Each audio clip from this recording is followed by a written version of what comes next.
NEET தேர்வு முடிவுகளை வெளியிட விதிக்கப்பட்டுள்ள தடையை நீக்க வேண்டும் என்று சென்னை உயர்நீதிமன்றத்தில் மத்திய அரசு பதில் மனு தாக்கல் செய்துள்ளது. இளநிலை மருத்துவ படிப்பிற்கான நீட் நுழைவுத் தேர்வு 2025 இந்தியா முழுவதும் பல்வேறு மையங்களில் கடந்த 4ஆம் தேதி நடைபெற்றது. இந்நிலையில் சென்னையை அடுத்த ஆவடியில் உள்ள மையத்தில் 464 மாணவர்களுக்கு தேர்வு எழுத நுழைவுச் சீட்டு வழங்கப்பட்டது. பிற்பகல் 2 மணிக்கு தேர்வு தொடங்கிய நிலையில் கனமழை காரணமாக 3 மணியிலிருந்து 4:15 மணி வரை மின்தடை ஏற்பட்டது. இதன் காரணமாக அந்த மையத்தில் தேர்வெழுதிய மாணவர்கள் மிருக சிரமத்திற்கு ஆளாகினர். இதையடுத்து தங்களுக்கு மறுதேர்வு நடத்த வேண்டும் என்று ஆவடி தேர்வு மையத்தில் தேர்வெழுதிய 13 மாணவர்கள் சென்னை உயர்நீதிமன்றத்தில் வழக்கு தொடர்ந்தனர்.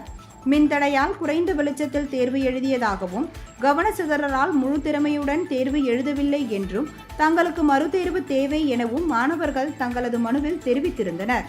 இந்த வழக்கை கடந்த மாதம் விசாரித்த உயர்நீதிமன்றம் இந்த வழக்கில் மத்திய அரசு, தேசிய மருத்துவ ஆணையம், தேசிய தேர்வு முகமை ஆகியவை பதிலளிக்க வேண்டும் எனவும், அதுவரை நீட் தேர்வு முடிவுகளை வெளியிடக்கூடாது எனவும் இடைக்கால தடை விதித்து உத்தரவிட்டிருந்தது.